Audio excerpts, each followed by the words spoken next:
ദൈവത്തിൻ്റെ അതിപരിശുദ്ധമായ നാമം വാഴ്ത്തപ്പെടുമാറാകട്ടെ. ഇന്നത്തെ അല്പസമയത്തെ ചിന്തയ്ക്കായി തിരഞ്ഞെടുത്തിരിക്കുന്ന വേദഭാഗം വിശുദ്ധ മത്തായി എഴുതിയ സുവിശേഷം 24 അധ്യായം അതിൻ്റെ 1 മുതൽ 28 വരെയുള്ള വാക്യങ്ങളാണ്. ഈ ഭാഗത്തെ ആധാരമാക്കി ഏതാനും ചിന്തകൾ പങ്കുവയ്ക്കുവാനാണ് ഞാൻ ആഗ്രഹിക്കുന്നത്. ഈ ഭാഗങ്ങളെ 4 തിരിച്ചുകൊണ്ട് അല്പസമയം ചിന്തിക്കാം. ഒന്നാമതായി യെരുശലേമിൻ്റെ നാശത്തെക്കുറിച്ചുള്ള പ്രവചനം. രണ്ടാമതായി വിശ്വാസികൾക്കുണ്ടാവുന്ന പീഡനങ്ങളെക്കുറിച്ചുള്ള മുന്നറിയിപ്പ്. മൂന്നാമതായി അന്ത്യകാലങ്ങളിലെ ആപത്തുകൾ.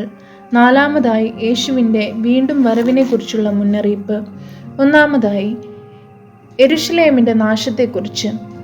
മത്തായി 24 1-2 വാക്യങ്ങളിൽ യേശു ദേവാലയം വിട്ടു പോകുമ്പോൾ ദേവാലയത്തിൻ്റെ മനോഹരമായ പണികൾ കാണേണ്ടതിന് യേശുവിൻ്റെ അടുക്കൽ ശിഷ്യന്മാർ എത്തിയതായി കാണുന്നു. BC 20 മഹാനായ ഹെരോദ ദേവാലയം പുതുക്കി പണിയുവാനായി ആരംഭിച്ചു. യേശുവിൻ്റെ കാലത്തും പണികൾ പൂർത്തീകരിക്കപ്പെട്ടിരുന്നില്ല.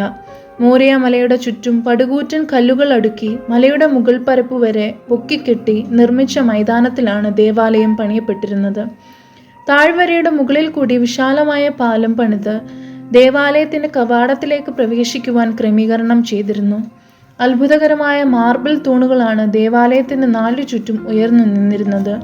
ദൂരക്കാഴ്ചയ്ക്ക് ശുദ്ധ വെണ്മയും അടുത്തു ചെല്ലുമ്പോൾ സ്വർണ്ണ തിളക്കവും ദേവാലയത്തെ ആകർഷകമാക്കി തീർത്തിരുന്നു. ഇതാണ് ശിഷ്യന്മാർ യേശുവിനെ കാണിക്കാൻ ആഗ്രഹിച്ചത്.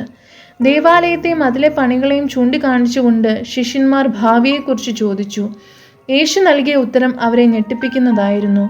ഇടിഞ്ഞു പോകാതെ കല്ലിന്മേൽ കല്ലിവിടെ ശേഷിക്കയില്ല എന്ന് സത്യമായിട്ട് നിങ്ങളോട് പറയുന്നു എന്ന് പറഞ്ഞു.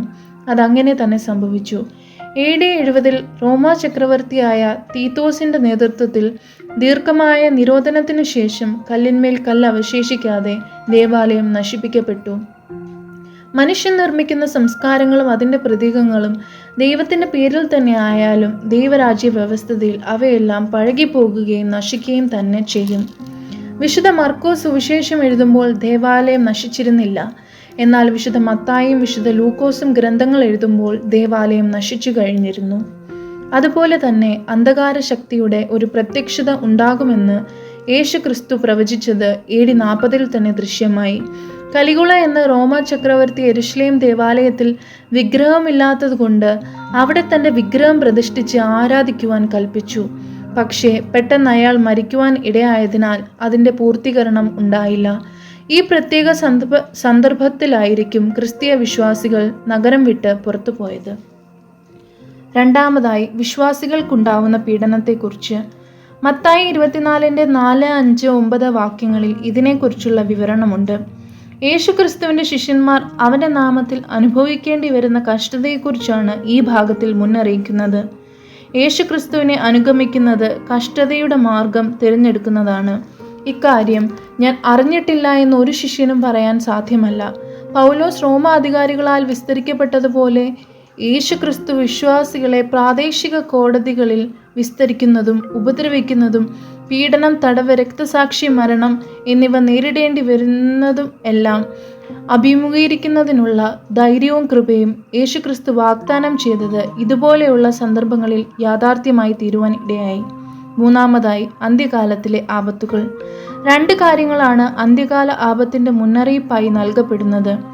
ക്രിസ്തുവിൻ്റെ പേരിൽ വെളിപ്പെടുന്ന കള്ള മശിഹാമാർ വിശ്വാസികളെ ക്രിസ്തുവിൻ്റെ പാതയിൽ നിന്ന് അകറ്റിക്കളയുവാൻ സാധ്യതയുണ്ട്. അവർ തങ്ങളുടെ അവകാശവാദങ്ങൾ സ്ഥാപിക്കുന്നതിന് അത്ഭുതങ്ങൾ കാണിച്ചു എന്ന് വരാം. ഈ സന്ദർഭങ്ങളിൽ ക്രൂശിൽ മരിച്ച് ഉയർത്തെഴുന്നേറ്റ യേശുവിനെ വിട്ട് മാറിപ്പോകാതിരിപ്പാൻ ശ്രദ്ധിക്കേണ്ടതാണ്. യേശു ക്രിസ്തുവിൻ്റെ കാലത്തിനോട് തൊട്ടടുത്ത് പല കള്ള മശിഹാമാർ എഴുന്നേറ്റതായി തെളിവുകളുണ്ട്. അനേകർ അവരാൽ വഞ്ചിക്കപ്പെടുകയും ചെയ്തു. മറ്റൊരു അന്ത്യകാല ആപത്ത് ദുരുപദേശങ്ങളാണ്.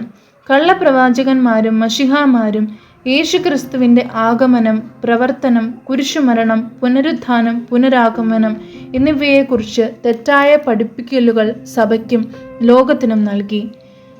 ക്രിസ്തുവിൻ്റെ യഥാർത്ഥ മാർഗത്തിൽ നിന്ന് അവരെ പിന്മാറ്റാൻ ഇടയുണ്ട്. ഇപ്രകാരമുള്ള ഉപദേശങ്ങളും പഠിപ്പിക്കലുകളും ആദ്യ നൂറ്റാണ്ടിൽ ധാരാളമായി ഉണ്ടായി.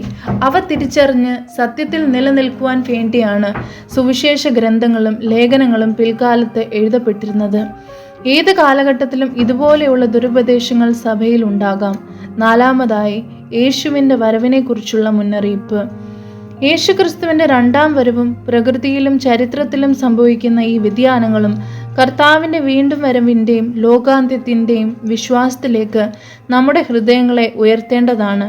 മാത്രമല്ല, ക്രിസ്തുവിൻ്റെ പുനരാഗമനത്തിൻ്റെ സമയം ദൈവം മാത്രം അറിയുന്നതും മനുഷ്യർക്ക് അറിവാൻ പാടില്ലാത്തതുമാണ്. അതുകൊണ്ട് വിശ്വാസികൾ എപ്പോഴും കർത്താവിൻ്റെ വരവിനു വേണ്ടി ഒരുക്കമുള്ളവരായിരിക്കുന്ന ഒരു ജീവിതശൈലിയും പ്രവർത്തന ശൈലിയും സ്വീകരിക്കേണ്ടതാണ്. ഇന്ന് ഞാൻ നിങ്ങളുമായി പങ്കുവയ്ക്കുവാൻ ആഗ്രഹിച്ചത് 4 ചിന്തകളാണ്. ഒന്നാമതായി യെരുശലേമിൻ്റെ നാശത്തെക്കുറിച്ചുള്ള പ്രവചനം. രണ്ടാമതായി വിശ്വാസികൾക്കുണ്ടാവുന്ന പീഡനങ്ങളെക്കുറിച്ചുള്ള മുന്നറിയിപ്പ്. മൂന്നാമതായി അന്ത്യകാലങ്ങളിലെ ആപത്തുകൾ. നാലാമതായി യേശുവിൻ്റെ വീണ്ടും വരവിനെക്കുറിച്ചുള്ള മുന്നറിയിപ്പ്. ഈ വചനങ്ങളാൽ ദൈവം നമ്മെ അനുഗ്രഹിക്കുമാറാകട്ടെ.